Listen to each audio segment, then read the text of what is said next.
Welcome to 3 Count Commentaries. Let us talk about NXT from November 22nd, 2022. A show that was mostly okay, but we got some re-debuts, which made things interesting, shook things up, and also some decent storytelling throughout the episode, too. All right, so you start the show with Mandy Rose and Toxic Attraction. The long and the short of it, I'm not going to give a blow-by-blow of the promo, is that Mandy Rose expects to defeat whoever wins the Deadline women's match. And then we moved on to JC Jane cutting a promo, saying that they are on a run to be the 3-time tag team champions because they are a real team, unlike Zoe Stark and Nikita Lyons. KC Squared come out, said that they're sick of these two making demands. They continue by saying Mandy was phony, but that her words weren't the only thing phony about her. Then they argued about the relevance and equity in the tag team championships before JC Jane said that once they lose, they're going to go back to being irrelevant like they were before. They charged the ring and got stomped out by Toxic Attraction. I mean, 2 garden gnomes stormed the ring, outnumbered and small, and got their asses kicked. I mean, are you really surprised? All right, so this ties into Zoe Stark's match later. She was wearing a black jacket, y'all, so you know what that means. She's either the Fonz or she's a heel. Let me guess, she's not the Fonz. She's a heel. So she wore a black jacket. Sol Ruca was her opponent, you know, the surfer chick who had done nothing but ride the waves of losses for the last several weeks. She does a video, I think an Instagram video, where she talks about Zoe Stark's negative energy and how the locker room doesn't need her negative energy and she doesn't have a problem saying that to Zoe Stark's face, which she probably should have because Zoe Stark whipped her ass. Zoe Stark wins the match, pretty obvious. After the match, Zoe Stark was going to continue beating up Sol Ruca, but Nikita Lyons came out there, threw a really wild roundhouse kick to which Zoe Stark ran away. After that, later on in the show, KC Square was walking back around backstage. They were pretty perturbed about getting their asses kicked when they bumped into Nikita Lyons. Nikita Lyons said that they were right about her and Zoe Stark. They weren't a real team, but she just looked up to Zoe Stark so much, and she idolized her, and she wanted to be just like Zoe Stark. I mean, who would not want to be like this 42-year-old, yoga instructor? I'm sorry. What do I mean? She's not 42. She's 26. But she looks like a yoga instructor. And Nikita Lyons idolized her. I mean, of all the unreal dialogue that could ever be uttered on this show, the idea that Nikita Lyons would look up to Zoe Stark, who is approximately 3 years older and looks 30 years older, I don't know, man. Anyway, KC Square were being dicks at first. Was kind of like, yeah, you guys weren't really a tag team. You guys were kind of shitty. And then they decided to be friendly and say that Nikita Lyons should just stay doing her. And they want to see her shine and everything because she's not in their division anymore, so she can be nice. Nikita Lyons then volunteered to be their partner next week versus Toxic Attraction. Which, of course, you know how that goes. Nikita Lyons is the next contender. She's likely going to be the one that wins that Deadline because she's probably going to go head up with Mandy Rose tomorrow night. Next week. Tomorrow night. Next week. Ultimately, okay. I'm not really a big fan of Toxic Attraction getting another tag team championship match, but there are no other teams. Literally, the only other team was like Ivy Nile and Tatum Paxley, and I think Tatum Paxley is hurt again. There really are no other women in the division. I know that they have done this. They've been trying out in a tag team, Lash Legend and another young lady on, Level Up. I know they've been trying that out, but the other young lady hasn't debuted yet. So there's literally no women in the division, so Toxic Attraction have to keep getting title shots. I don't know, like, at some point we have to move on, right? Some point we have to move on. But, whatever. So Wesley, your boy Wesley, he's hanging around backstage. He's trying to go into the building, to be technical. But he's walking through that dreaded parking lot. And as he's walking, Tony D'Angelo pulled up behind him. It looked like things was about to go bad for him. Tony D'Angelo reminded him that he didn't forget what Wesley did to his knee. And Wesley said, hey, look, if you can see me after the match, if you got a problem, you know where to find me. And Tony D'Angelo was like, yeah, I do. Yeah, I do. I know where to find you. I know exactly where to find you. Right here in this here parking lot. But he wouldn't get there. So Trick Williams is backstage wearing a Trick Willie hat, which ruled. It was great. He barely got 2 words out of his mouth before Wesley popped up. They get into a bit of a debate about whether Carmelo Hayes needs Trick Williams in his corner or not. Trick Williams says that it's Trick and Mello. It's a package deal. To which Wesley tried to make it seem like, okay, well, I guess Carmelo Hayes needs you. And then he's like, no, he doesn't need me. He's like, okay, well, you don't have to be out there then if he doesn't need you. So he kind of tricked Trick Williams into staying backstage for the main event. All right, okay. There was no law that said he had to stay back there, but okay. He basically just says he doesn't need me, so I can stay back here. I mean, pretty much. This brings us to the main event of the evening, Carmelo Hayes versus Wesley for the North American title. Everything was going swell in this match until both of them decided to unlock their Young Bucks card. And all of a sudden, there was this long stretch of choreography of, you know, I try to leg sweep and you jump over it, and you try to drop kick me and I dodge it, and then I roll you up, then I capture your leg and roll you up, and then I try to super kick you and you dodge that, then we kick each other in the face and we both go down. I was like, oh Lord. Oh Lord. And then what made it even worse is they started getting positive reactions. So what does it mean? 2 indie guys finally get in the ring together, and all of a sudden they start having an indie match. Oh boy. Carmelo Hayes, I hate it had to be you. I'm not surprised by Wesley at all, considering he came from Impact, and knowing that his boy is Trey Miguel, I'm not surprised at all that he would break out his choreography. I don't like that. I like most of the match, but that long stretch of choreography, I just wasn't a big fan of that. Carmelo Hayes got knocked outside the ring. Trick Williams came out there. He didn't get disqualified because, you know, there was no law to say he couldn't be out there. Wesley dives over the top rope onto him. Really didn't do him any good. The finish came with Wesley hitting his big, I don't know, it's like kind of a capture Michinoku driver. So Wesley actually beat Carmelo Hayes.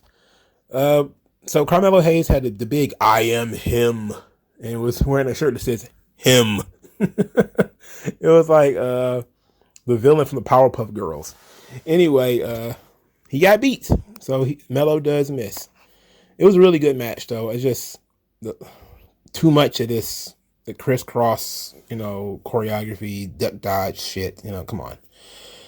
So after Wesley wins, there is an interesting graphic that pops up on the Tron, just like slamming doors. Like slamming cage door, like ching ching, like you're in a prison or something like that. So Wesley turns around, and there is Dijak. Goatee, boss man shades, black jacket. So he's either Fonz or he's a heel. And he grabs him, and instead of just picking him up to do a knee to the face, which again, he probably should change his finisher, he grabbed him in chokeslam form first and picked him up on his shoulder, which made it look very awkward. But ultimately, he did the futurized knee strike, which, whatever. It's the same move that Sammy Guevara does, which I believe they got into an argument about this, Sammy Guevara and Donovan Dijak, about them using the same move. Oh, yes, that's actually in the archives, probably. You could probably look up Sammy Guevara and Donovan Dijak having a silly argument about whose move this is. Matter of fact, I'll probably put it in the description because it's one of the older videos that I've done. But between 2 guys that I don't like, I gotta say, Dijak came back. He was shredded. And he was tanned. So he actually put forth effort. I was a big fan of putting him in a mask. Mask didn't help him. Mask didn't help at all.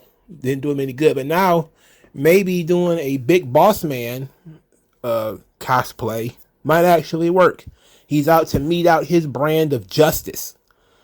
So hopefully, and I'm going to pray to the wrestling gods, pray to JBL, that this guy was hired by Tony D'Angelo.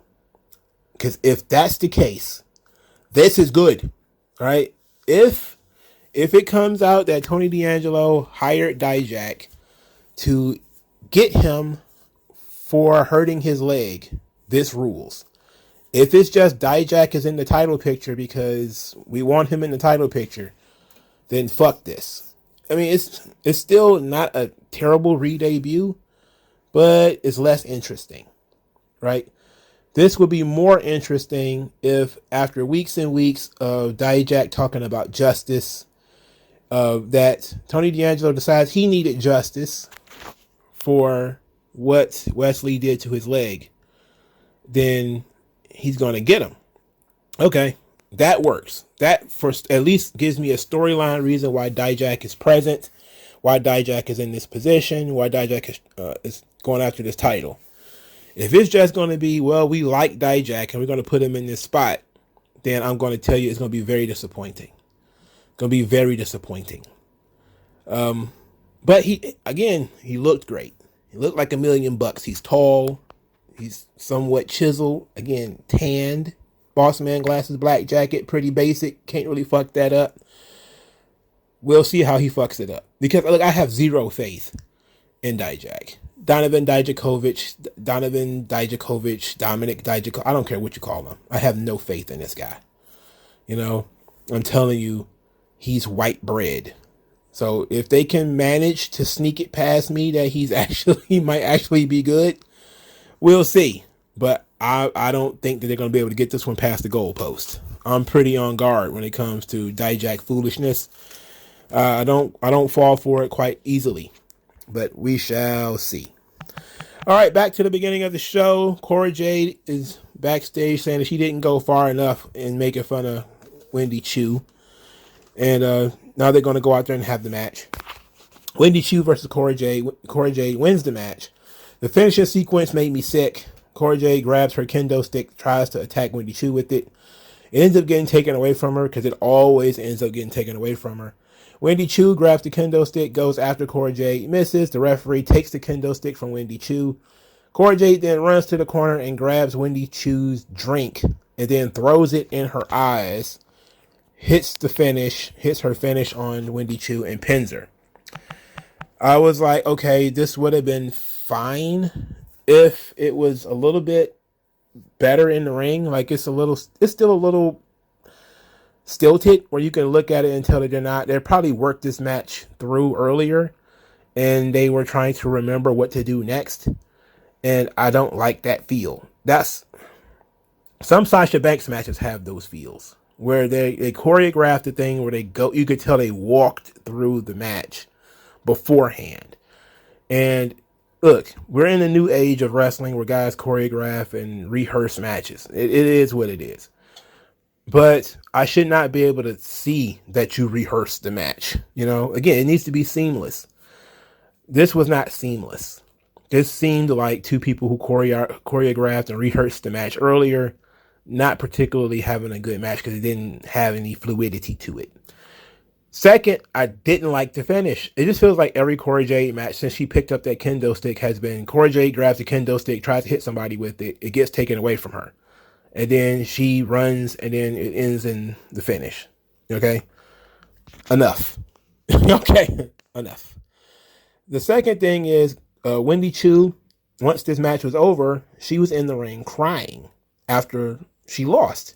And she was fugly crying. I mean, my goodness. Now, I could tell that because she was wearing makeup before the match started, that between the time that whatever that product, probably orange drink, Sunny Delight or whatever it is that was thrown in her face, Tampico, High C, whatever the knockoff orange drinks are there. Can't think of Fanta, Fago Orange, whatever. It was orange, whatever it was.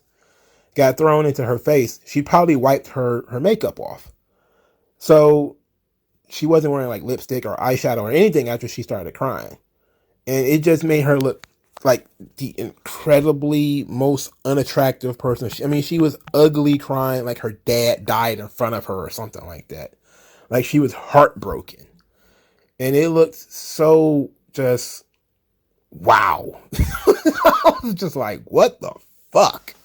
Yikes. Maybe this is the straw that broke the camel's back when it comes to Wendy Choo, and she's going to start being a little bit more serious, because that seemed to be the direction they're going in with the character, where Wendy Choo gets into a feud, she gets made fun of, she takes it personally, starts to get a little bit more serious. Like, that's what happened with the Tiffany Stratton feud, and that's what led to her not wearing goddamn pajamas to the ring and started wearing sort of wrestling gear with her thighs out and everything. So maybe now she's gonna, be a little bit more focused after this match, leading into this new feud with Cora Jade, because I'm guessing this is not over. I also know that Wendy Choo has been doing main event already, which is not a big surprise, because quite a few NXT talents have done main event. Carmelo Hayes has done main event. Other people have done main event. I'm guessing that's their tryout to see if they're ready to go to the main roster or not. If that's the case, I know Carmelo Hayes has got to be bye-bye at some point soon. Wendy Choo can probably spend some more time in NXT, getting that character a little bit more serious. I want to like the performer behind Wendy Choo, but I hate that character so much. It's annoying as shit. But there is something about the performer behind it that might be okay. They need to work on just having actual wrestling matches, grab a hold. I know they did that at some part in this match, but that was during the commercial break where Cora Jade did the old knee in the back, stretch the arms hold, which I haven't seen in forever. I forgot what it's called. I haven't seen it in so long. It used to be something you used to see on a video game, like the knee in the back and you wrench and wrench. I'm like, what? She's 22 or something like that, and she's breaking out the 1980 knee in the back joint. What next? Somebody gonna grab a Tongan death grip? They're gonna grab the shoulder? The little muscle right there next to your neck that Yokozuna used to like lay on for like 10 minutes in every match. I'm not mad at it though. I'm not mad at that. Okay, Grayson Waller, he's backstage bothering Duke Hudson. He known Duke Hudson for years. They're both Australian. Then he says that he wants to know what what his angle is, what he's working with here. What's your gimmick? What you doing? Duke Hudson says that he's a real dedicated student of Chase University. Grayson Waller just starts to laugh and say, whatever it is, buddy, I knew your true colors would come out in the end. And that's it. So I was like, okay. Grayson Waller being involved with this is going to be pretty humorous. Not, without clamoring for a Grayson Waller, Duke Hudson match, no. But Grayson Waller trying to convince everybody that Duke Hudson's a piece of shit, yeah, I'm all about that, because that seems like something Grayson Waller would be involved with. But then later on, think the asshole changes. Duke Hudson is backstage. He saved everyone from a pop quiz with his knowledge of, I think what he says, AWA class. I'm like, okay, whatever. Then Pretty Deadly showed up, and I was like, I smiled because I haven't seen these guys in so long. They invite Duke Hudson to a poker game. Duke Hudson is not interested. He's got to go to class. He's hanging out with his fellow students. He's hanging out with his fellow students. And Pretty Deadly are like, what is going on here? What are you doing? Why aren't you the guy that we know? The poker game wasn't even real, but you didn't even flinch. What's up with this? Then they rag on how he's dressed, because he does look like a goof in in his Chase University gear. Then they started to fight, and Duke Hudson started to fight. So baby faces are starting fights now. Well, I guess it's a good reason. Thea Hale is screaming during this fight scene. She is so annoying during this. She is just like screaming. It's like ridiculous. Pretty Deadly starts whipping on Duke Hudson's ass. He starts to fight back. The referees, officials, and everybody get in there and pull him apart. I'm thinking, okay, so where are we going with this? All the foreign bad guys who know Duke Hudson are like, this Duke Hudson's a piece of shit. We all know it. Why is he acting like this? Why is he being so nice? So Duke Hudson runs to Andre Chase's office after the fight. He's huffing and puffing and everything, even though these guys in great shape. there's no way he would have been so out of breath just from running to. I'll probably have been out of breath running to Andre Chase's office, but unless Andre Chase's office was in fucking Houston or something like that, he shouldn't have been this goddamn out of breath. Well, I guess he did get into a fight. I guess. Pretty Deadly didn't whoop his ass that bad. It's not like he had to pick himself up off the ground or anything like that. Anyway, Andre Chase was in a meeting with another student named Mario. And he was kind of offended that Duke Hudson just barged into his office. But Duke Hudson says that he got jumped by Pretty Deadly, got himself a tag team title match. So now Andre Chase is all about this. He's like, oh, wait, we got a tag team title match tonight? And Duke Hudson's like, yep, we got a tag team title match tonight. So the camera pans over to Mario, who is still there. Mario is still present. So Duke Hudson's like, what the fuck are you still doing here? Get out of my office. So he's super excited. They got a tag team title match. So Pretty Deadly versus Chase University, Andre Chase and Duke Hudson. This match was very solid. Duke Hudson wasn't there when Andre Chase needed a hot tag because he was taking care of Thea Hale, who had gotten knocked over earlier. Then Duke Hudson finally did get the hot tag, bumped Pretty Deadly quite a bit. Andre Chase is outside the ring on the ring apron, pretty much flattened. He had been wrestling a particular part of the match by himself, so he's still pretty tired. He gets tagged in. Duke Hudson tags him back in, then pulls him back into the ring. Basically, he's almost lifeless, and Duke Hudson pulls him back into the ring. They do some tag team stuff. Then Pretty Deadly are pretty slippery. They're agile guys. They dodge, and Duke Hudson ends up booting Andre Chase in the head. This led to the finish, so Pretty Deadly actually win. Solid enough match. After the match, Duke Hudson is trying to be, positive, trying to be optimistic. Everything is okay. They go outside the ring. They're about to go backstage, and you can see clearly Andre Chase is frowning and scowling behind Duke Hudson. So it looks like what they're going to do is actually have Chase University kick him out rather than him prove himself to be some kind of dickhead. That is instead they're going to have Andre Chase get pissed off at him and kick him out. So that ought to be interesting because that's probably going to end up turning Andre Chase heel. Which, considering I don't understand why they turned babyface in the first place. But I don't know. But I like the Duke Hudson character progression here. Him trying to convince all the other heels that he's a good guy and he's reformed and he legitimately cares about Chase University. That's fun. We should be seeing more of, bad guys who are known bad guys, like known jerks, get called out. Like, what are you doing? Why are you being so nice all of a sudden? Like I like how Grayson Waller walked up to him and was basically like they were old gangsters or something like that. Like, what kind of angle you running here? What's your hustle? What's your hustle? What's your inside on this? Like he wanted to get in on this, whatever this is, Yeah, so that was good. I like that. So good character work. I wish they would have saved the tag team title match for next week so that we could at least build some more to it. Rather than just throwing it onto this show, I think that was a missed opportunity. But having the various heels go up to Duke Hudson was fun. I like that. So Apollo Crews, he's going back to his favorite hole-in-the-wall diner. His favorite. How do you go to a truck stop diner with no truck? This man, come on, Apollo, get it together. Get a truck and a trucker hat. Anyway. He's talking about this is his opportunity to accomplish what he came back to NXT for. 6 months of work.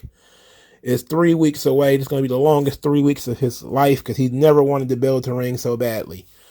He talked about being the United States champion, walking out of WrestleMania as the Intercontinental champion, but this is the biggest match of his career. This is the match he's wanted more than anything. Then he talked about the weight of being champion being too much for Braun Breaker. You can see it in his eyes. The weight is too much. But in my eyes, my vision is clear. All right. These Apollo Crews goes to the diner voiceover promos. I mean, I could do without them. I really can. They're not very good. We definitely need a different approach to Apollo Crews because he's been very underwhelming in NXT. But then they did something that surprised the hell out of me. We got a character profile on Bron Breakker where he's outside on a boat fishing. Apparently he loves fishing and he loves quiet. There's basically are turning him into sort of a Brock Lesnar type of character, a Sid, a country boy who's country strong and all this kind of stuff. And he talks about there being a lot of weight and a lot of responsibility being NXT champion. That originally he felt like Superman, but now he feels the weight and he feels the pressure. But now, like, it's getting cold outside, it's time to start broadening his bait because he starts talking about fishing. And I'm like, wait a minute, why are we talking about fishing? Then he says that the weight goes back on the moment he steps off the boat. He's that guy again. He's the champion again. So the weight goes back on for Deadline. But afterwards, you know where to find him. Out fishing. Okay. Fishing. That's very relatable. That's very normal guy stuff. Okay. I mean, are we building stars here? Or are we just... like, I don't know what's going on. The idea that the championship match of NXT is going to be a guy who frequents diners versus a fisherman. I don't know. When these two guys are big and they're muscular, we should be doing training videos, you know? We should be doing Rocky style montages.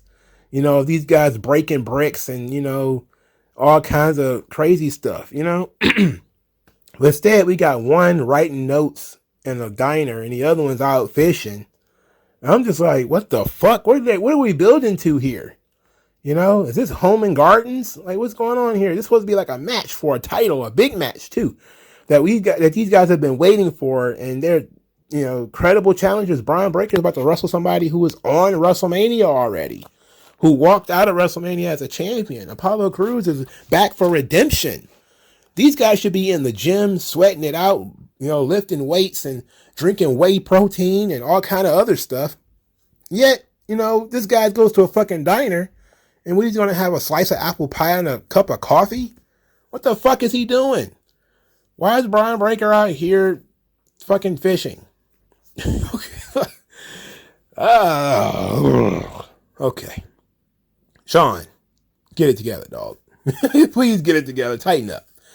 But considering this was the first time we had ever seen Bron Breakker do anything outside of, you know, be a Steiner and be intense, I was okay with it. I'm okay with a little character progression for Bron Breakker. I like the idea that, you know, there's a weight and a responsibility to being the champion, that Bron Breakker is, you know, he's been champion for a long time. He's been in a top spot for a long time. Maybe it will wear on you for a little while. He's a young wrestler. Maybe we should talk about that too. Talk about his age. He's a young guy. He doesn't really know how to deal with this experience, you know, or maybe he got too much too fast and he's, you know, getting kind of lazy going fishing and everything. And he's not taking this as seriously as he should. Like if Apollo Crews was going to be like his Clubber Lang, where he's going to be like, you've been ducking me, you know, like one of those joints, that would be fun.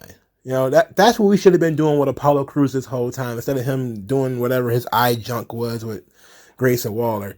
He should have been beating guys' asses and then saying that Bron Breakker is ducking him because he's been to the big show already. He's already done everything Bron Breakker wants to do. Bron Breakker is scared of him. And, you know, then we see Bron out fishing.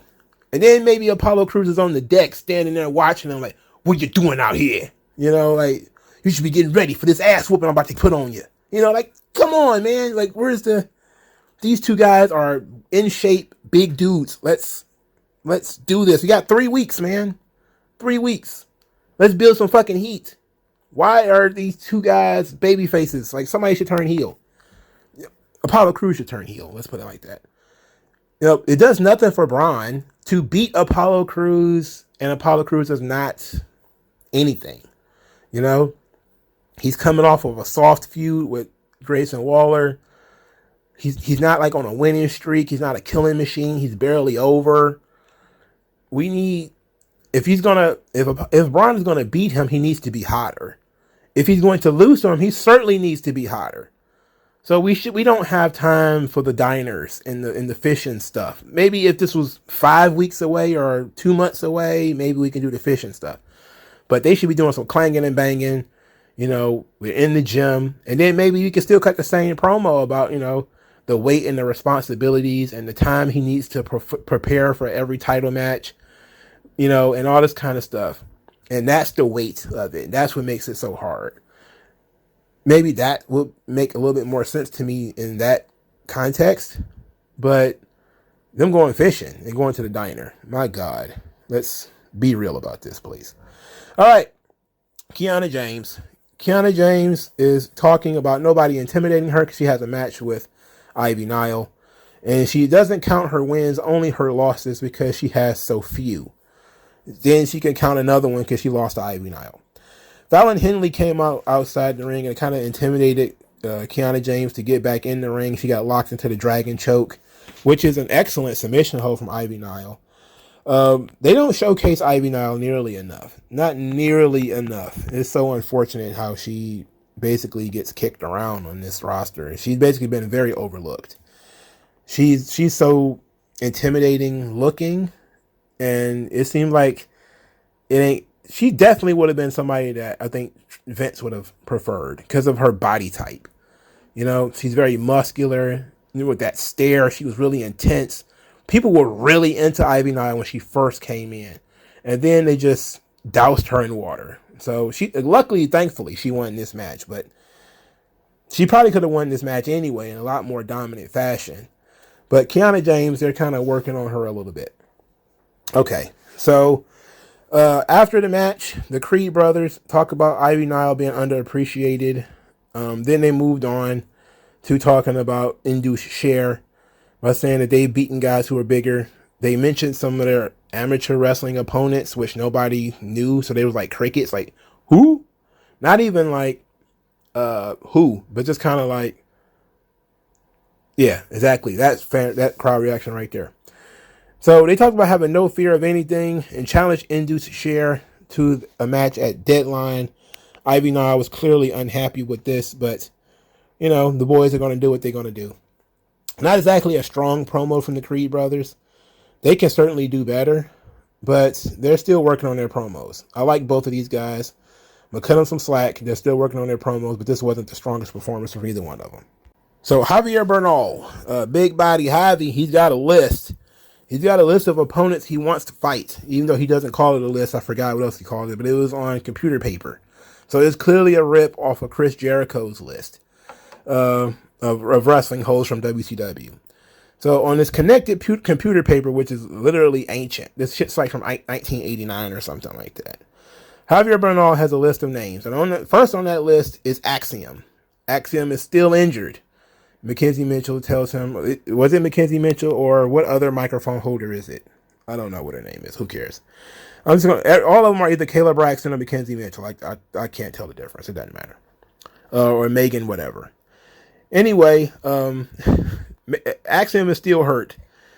Javier Bernal was like, "Steel? Like, God, that guy's soft. How is he still injured?" Of course, the microphone holder is trying to explain that Axiom's knee got bent all the way back, and Javier Bernal was not trying to hear that. Further down on the list is Javier Bernal wants to fight Elon Musk. Why does he want to fight Elon Musk? He says he doesn't want to pay $8 to get verified on Twitter. This is so dumb. All right. They're trying to be topical with the Elon Musk stuff. Further down the list, he said he wants to fight Drake. And for some odd reason, the goddamn microphone holder thought he was talking about Drake Maverick. I'm just kind of like, why would he? That name hasn't been uttered on NXT in forever. Like, we're supposed to believe that Drake Maverick doesn't even work there anymore. Remember, he got fired again, twice. Remember, but it wasn't Drake Maverick. It was Drake the rapper. And then said, if you heard his last album, you know I want to fight him. And then further down, it was Christian. Then they joked that Christian was retired. And then Javier Bernal said, they always say that they're retired, but how about one more match? Just one more match. Anyway, microphone holder broke Javier Bernal's heart by saying that he doesn't think he's going to get an opponent with anybody on this list. He was very disappointed, and then said that if the microphone holder keeps being negative, his next match is going to be against her. I like what they're trying here with Javier Bernal. Okay, they're trying to get over that he's a bit of a dickhead, and they're doing a good job of that. I think this one went a little long, and I don't think the jokes landed. Him wanting to fight Elon Musk did kind of get a nice little reaction from the crowd, but it wasn't the reaction they probably was expecting. So, keep trying. It eventually will work. It will click eventually. Just keep putting them out there. Keep giving them an opportunity to do things. I don't dislike this kid. He just needs more time. He's got to give him more time. All right, Isla Dawn. She's back. She's doing voodoo stuff. She's got candles. She's got a Ouija board. She's talking about how everybody had fair warning for her appearance with the changing of the LED boards and everything. They called her the Enchantress. Ooh. And said that any answers that Alba Fire seeks, she's going to have to listen to the same voices that brought them two together. Of course, it's cryptic. It's weird. People are tired of cryptic and weird, but it is what it is. Isla Dawn also has an accent, and I think she's, is she also Scottish? I don't think I ever got that far with Isla Dawn. And since they don't announce where people are from anymore, even to make shit up like Truth or Consequences, New Mexico, or, somewhere like that, I have no idea where she's from. Maybe somebody in the comment section knows where Isla Dawn is actually from, but her accent made her very difficult to follow. Oh boy. But I like Isla Dawn. Let's see what we can do. And Sean obviously likes her too. She didn't explain at all why she beat up Alba Fire either. So that was great. She's cryptic. Okay, okie dokie. Third match. Scrypts debuts and defeats Guru Raj. Everybody wanted to know what Scrypts was. Everybody laughed when they saw it was Reggie. Then everybody laughed even further because Reggie looked ridiculous in this gear. To me, look, there's a lot of people who have a lot of feelings and emotions about this, right? Here's the thing, and I'm just going to be honest with it. Nobody really cared about Reggie at first. He was sort of the circus guy. He wrestled in a suit. He really didn't even wrestle as much. He just did acrobatics. He just kind of did flips and tumbles and stuff like that. He never really got to throwing punches and slamming people or anything like that. His matches were very, very odd. They were the most non-physical wrestling matches ever. He basically took bumps sometimes, but mostly he dodged opponents and then maybe did a running flip or something like that to get a win. That was it, But now at Scrypts, he's doing a full match. He's doing punches, he's doing kicks, he's doing slams, but he's also doing his acrobatics. So like he jumped up on the barricade and was tightrope walking on the barricade, which I thought was pretty cool. His entrance involved him jumping in the ring again from probably like a springboard or something outside the ring to flip him in the ring. I was like, okay. The crowd chanted Reggie, Reggie. I'm like, okay, everybody knows it's Reggie. It's not a problem, Everybody knows it. So I don't know what to do. So that part was disappointing because it's somebody legitimately that you recognize. Maybe his mask should have been more like Axiom's mask, where you couldn't see his face. But everybody can see who it is. And then the gear. The gear bothered me. The name didn't bother me that much. The fact that they repackaged Reggie didn't bother me at all. I mean, he was a guy who pretty much skipped NXT. He was in NXT for a short amount of time and then got pulled to the main roster because Vince thought, hey, he spoke with a French accent because he hung out with all those French dudes up at Cirque du Soleil. So he spoke French and he had a French accent and it fit Carmella's gimmick. So he got pulled from NXT a little too fast. And now they're putting him back where he should have been in the first place, which is in NXT. They gave him a gimmick. Not so sure this gimmick is going to get super over, especially since people are being very unkind to the gimmick. They're not even giving it a chance to get off the ground. So he has one take with this. It was a rough draft that made air. You know, it was clearly not perfect. And his performance was fine. You know, his performance was fine. His match was fine. Guru Raj didn't really do anything except, you know, give Scrypts something in order to dance and play around with. And his finisher was a 360 whoopee cushion. You know, I was like, wow, it was phenomenal. It was a phenomenal finish. His agility really won the crowd over, but he's already had that stuff.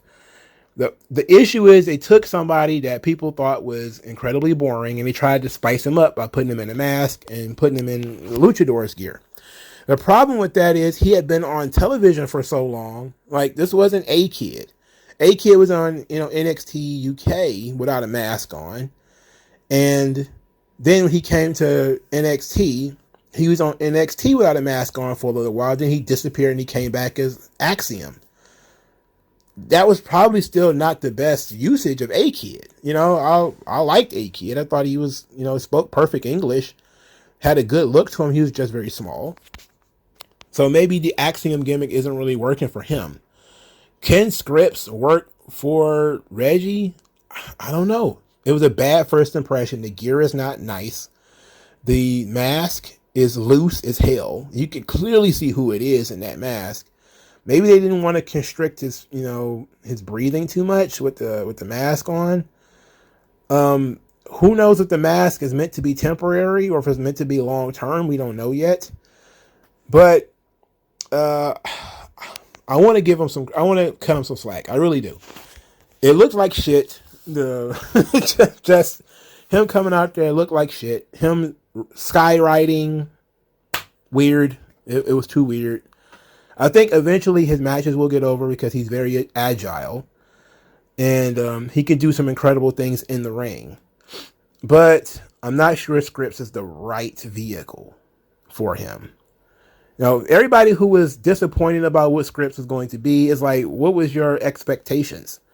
And I think sometimes people's expectations are too high. You know, and I'm talking about entirely too high. Right? And I was never one person who thought that Scrypts was going to be some big time main event act. I was just kind of like, I just wonder who it is. And it being Reggie, you know, surprise. It was a nice little surprise.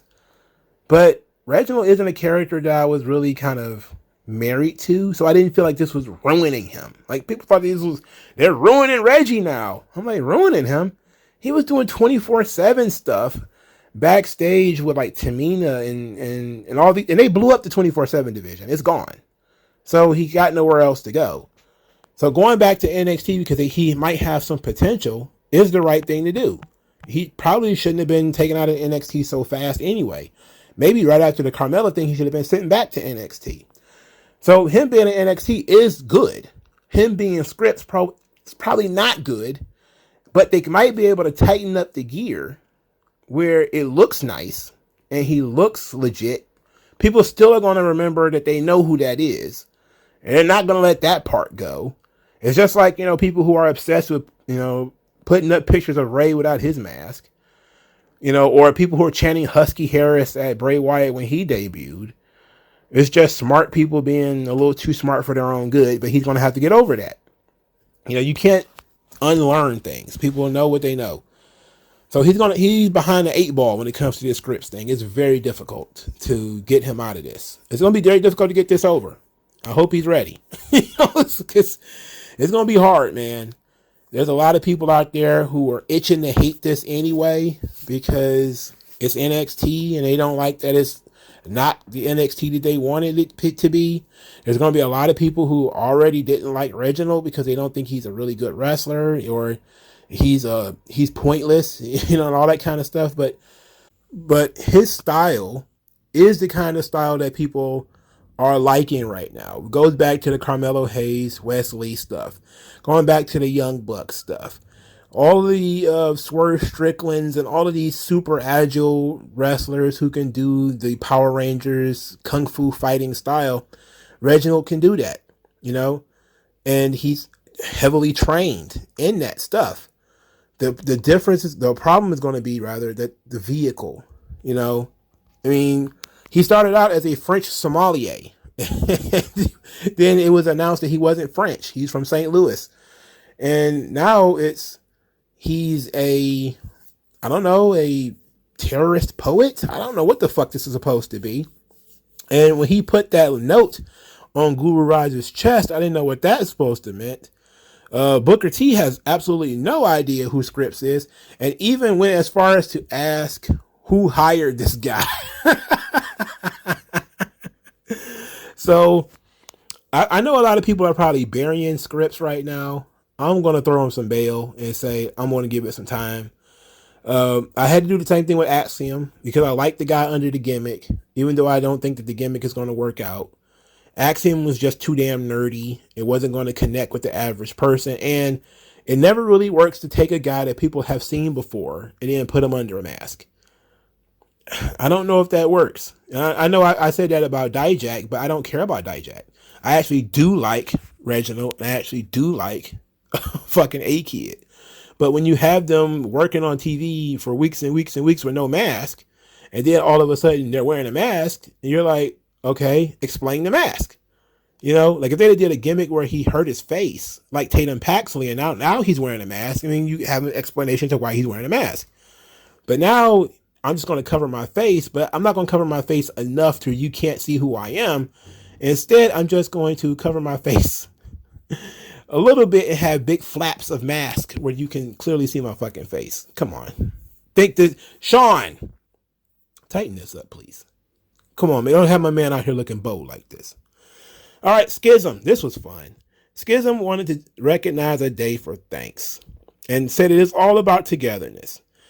Ava Rain got on the microphone and said that families are torn apart at Thanksgiving, that blood can't be counted on, but Schism can. Zach Gibson he went on the microphone, said that gluttony has left Thanksgiving an empty holiday, that is now all about Black Friday and getting the good deals for Christmas, and that he feels like it has conquered people's belief systems. As he was talking, the camera pans to Ava Rain, who went out into the crowd and picked a very strange looking guy out of the crowd. He was obviously a plant. I mean, it couldn't be more obvious. It should have just brought the guy with them if it's going to be that obvious. But they brought the guy into the ring. They had him sit at the table with them. And Joe Gacy said that they're going to christen a new holiday. At this point, the crowd is chanting sacrifice, sacrifice, sacrifice, sacrifice. They know what's about to happen. Gacy makes all of Schism stand up to take the Schism Invictus, the Schism Pledge, to which they pledge to refuse anyone who is not in Schism. Then he says that it's too late for people to join. So the guy with the crazy eyebrows, he starts hugging Grizzled Young Veterans and Ava Rain. He's not listening to Joe Gacy, who was talking about it's too late to join Schism. You can't join Schism anymore. That Schism is no longer inclusive. Schism is now divisive. And then Uranagi slams the guy through the table. And this was great. Booker T just burst into laughter, which made this even funnier. It's how Booker T just absolutely just took all of this and made it the funniest part of the show. This was great. I'm a big fan of Schism. Everything that Schism has done so far in recent weeks has been pretty good. It's great that they started slow. You know, it's great that they started slow with the Schism character. And you want to know what the weirdest thing is? And I was going to do a whole video about this, but I'm not. Instead, I'm just going to talk about this right here. I don't know if you guys have seen on Twitter the progressive liberal that they were talking about, right? This guy who works in Appalachian wrestling towns because, you know, and he does the left wing gimmick in these right wing towns, making fun of people, you know, making fun of Trump and all this kind of stuff because they voted for Trump, and how wrestling has gotten so divisive and it's such a problematic because they threw rocks at this guy and they tried to set his trunks on fire and all this other crazy stuff. He's been doing this gimmick for 5 years. So, and I saw so many people who were very upset, that how these idiot Trump supporters, don't they know wrestling's not real? Why is it that they are so offended by this? And then they thought it was funny. They thought it was hilarious. Despite the fact that this gimmick is making fun of poor people, and these are legitimately the poorest people in the country, the people in Appalachia. This guy who legitimately believes everything he says, he goes into these people's neighborhoods, and it's one thing to play fight with them. But when you start throwing real punches, it's not play fighting anymore. You're down there offending their way of life on purpose for profit. But that wasn't even the thing that really crossed my mind. What crossed my mind is why we can never make fun of the other side. Like when Joe Gacy first started his gimmick and it was all, I want to make a safe space. I want to be inclusive. They thought it was the worst gimmick in wrestling. You can go back and look at some of these articles. Hell, I was even talking about it. All these people, they did not like being made fun of. Cage side seats, Fightful, all of them. Joe Gacy is the worst gimmick in wrestling. How this is so terrible. They did not look and say, okay, this is a gimmick based off of my politics being used as a heel character. They didn't think about it that way. Now they're laughing at all the people in Appalachia because they're using the gimmick to make fun of them, right? But when they were the targets of the jokes, when JBL comes out and starts talking about snowflakes and safe spaces, they get all offended. They get so mad. When they get mad and they get upset, it's completely and totally justified. But when other people get upset, then, don't you know wrestling isn't real, you dumb hicks? It's like, okay, well, it wasn't real when Joe Gacy was doing all that shit either. Now, I just decided that it wasn't worth doing a whole video on it. So I deleted the video I wasted 30 minutes of my day. So I did like 30 minutes on the video. But I summed it up here, There are times when, wrestling uses politics and the gimmicks and it doesn't work. And there are times when it does work. Now, that Dan Richards progressive liberal thing, it'll never work outside of Appalachia because the gimmick is made to operate in Trump-loving territories. It's not meant to work on national TV or anything like that. That's why the guy's never been on TV, despite the fact that Vice, MSNBC, CNN, NPR, and everyone else has been Sports Illustrated. This guy has been in every major left-wing rag for the last 5 years, and the guy has never done anything except wrestle in Appalachia. That's it. It has not become a major national thing, despite the fact that this guy has been covered by every major liberal media outlet for the last 5 years. That should tell you about the level of talent this guy has, how easy his gimmick is, because the gimmick is literally anything that anybody can do. All you need to go do is watch MSNBC or CNN, write down the bullet points, go in front of a right-wing wrestling crowd and repeat. That's it. It doesn't take too much talent to go out there and offend people. When your whole gimmick is just make fun of their politicians and everything. Or in their state of being and talk about how socialism is better or whatever, even if it's democratic socialism. But I just found it very humorous that they don't like being on the other end of the joke. So when Gacy first started, everybody hated him and people continued to hate him up until Ava Raine joined the group. Then all of a sudden it was like, oh, maybe I'll give them a chance now. It's like, well, they were already good. Gacy was doing... I didn't like that little block there of Gacy and Braun. I wasn't a big fan of that because they tried to make Gacy Skeletor, and I thought that was whack. It was not a good usage of Gacy as a character, but this is good. He's a cult leader. But now the cult is closed. Now you can't join anymore. So now he said Schism is no longer inclusive. It is now divisive. So I'm like, okay, but you needed to have that part from where he was sitting in the ring in a chair by himself to now being surrounded by others to see the character progression in Joe Gacy. And it's been a good ride. It's been a year and some change. It's been very well done. Very well done. This episode of NXT is going to be, this review is going to be long as hell. who cares? Shit, it is what it is. All right, I forgot. What do I got next? All right, so Idris Enofe and Malik Blade, they're in the parking lot, which I already knew was a problem. They're talking to Von Wagner, which I'm like, why would anybody ever talk to Von Wagner? What's going on here? They invite Von Wagner to go out with them to a party. And Von Wagner said he got his dancing shoes on and he's ready for a night of mediocrity. Then, shit. I'm like, wow, that's fucked up. They got into a fight with Idris Enofe, getting his head rammed into a car.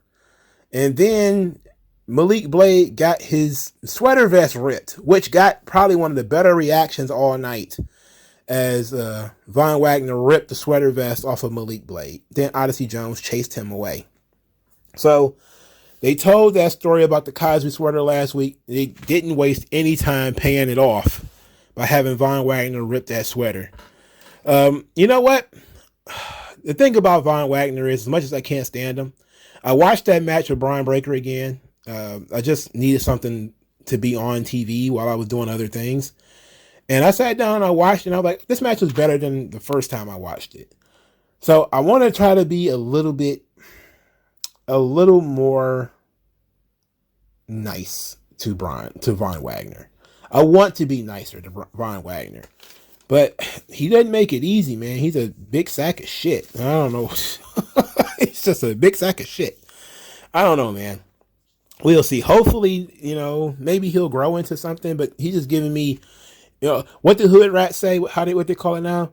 It's giving Jack Swagger to me right now. That's how they put it, right? It's giving Jack Swagger right now.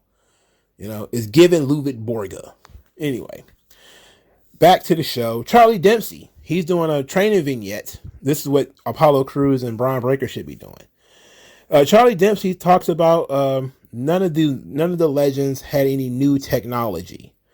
And he trains like they trained, like Luthez, like Vern Gagne. He trains like they train. They train for performance.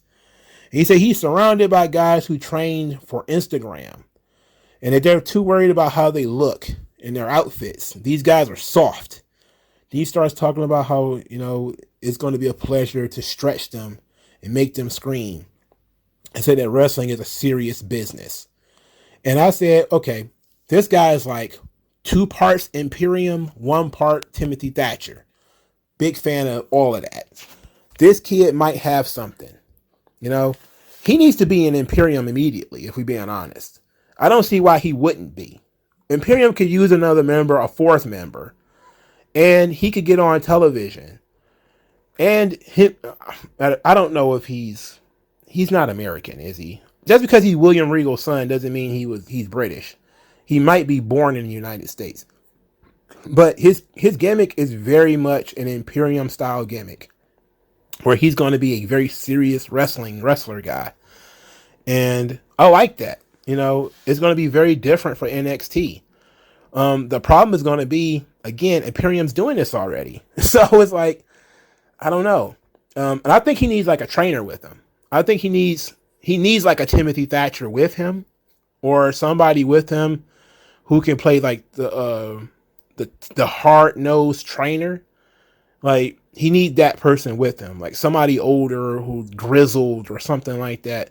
Like, it would be a perfect gimmick for like a Bob Backlund, if Bob Backlund was younger, to be like a screaming, "This man is going to run you through the wall," or something like that. He could use something like that, because his promo style is very understated. Like, he talks very normal.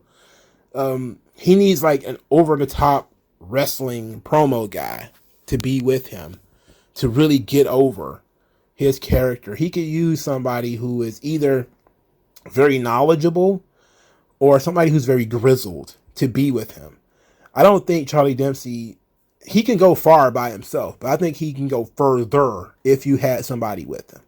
He needs somebody with him, to motivate him. For when times are going hard, they're outside verbally berating him, saying that, you need to stop being soft. Somebody to push him And when he's doing these training videos, somebody there to talk about how soft everybody else is. And this is where you can do like the integrations. You know, Braun Breaker's out there. He's going fishing. You know, Apollo Crews is in a diner drinking, eating apple pie and drinking coffee. You're in here hitting the weights. You're in the ring doing this, doing that. That's what we need to be doing more of that, you know. I wish Diamond Mine was still around. Diamond Mine's gone now, which is, you know, part of the problem. You know, Diamond Mine was doing something similar. Imperium was doing something similar.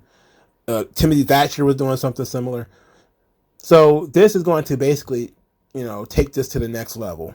So I still like Charlie Dempsey. There's something special about this guy.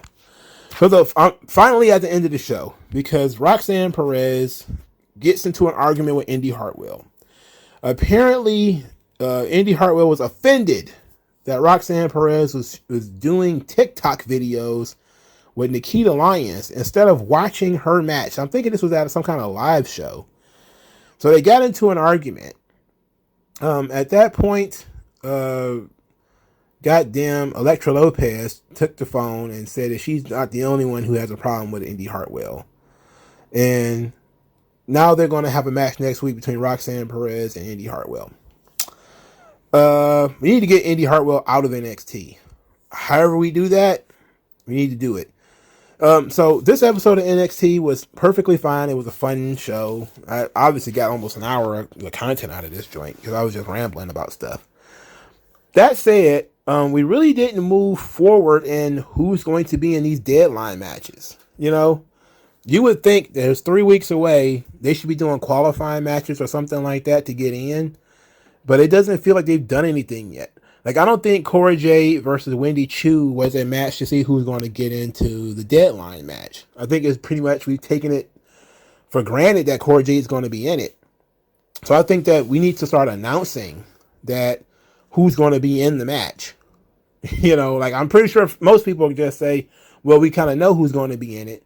Take most of the top contenders, they're going to be in it. But they're also doing a job of maybe Isla Dawn and Alba Fire are going to have a singles match on that show, and therefore neither one of them will be in this match. The scramble or whatever the fuck they call it. What the hell they call it? The Iron Survivor Challenge. Maybe neither one of them will be in it. Okay, so who will be? So we got Nikita Lyons, we got Cora Jade, we got Roxanne Perez. Okay, but Roxanne and Indy are feuding. All right, we got 2 open spots from there. Can Ivy Nile get one of those spots? And we got an open spot. Kiana James, I guess. Like, we need to finalize this. Like, the men's spot, you know, we didn't get no push forward on the men's spot. You know, we don't have no idea who's going to be in that fucking match. We can guess, we can make our guesses, but we need to have some finality to who's going to be in these matches. But it's going to be a while. But they did announce the championship matches for NXT. Well, the NXT championship match. Apparently, Mandy Rose will not be defending her title at this show. Apparently, the tag team titles won't be defended at that show either because there's no contenders for the men's tag team titles either. The women's might be on the line, from what it sounds like. The women's tag team titles might be on the line. The North American title probably won't be on the line either. So, I'm interested in where we go from here. But it seemed like they took a week off to debut Dijak and Scrypts and do some stuff with Duke Hudson and complete Carmelo Hayes' run in the North American title division. And maybe that's what we were waiting for. Maybe we were waiting for Carmelo Hayes to lose so that then he can be qualified into the Iron Survivor match. Maybe. But I still think we could have brought in some people and then put him in later. But I'm interested in this. The show sounds like it's going to be nice. It sounds like it's going to be a pretty good show. And this episode was not bad. It wasn't super boring. So there was elements of intrigue into every match. Of course, things could have been done better. But I think it was fine. What do you guys think? Like, share, subscribe. I'll talk to you guys later. Peace out.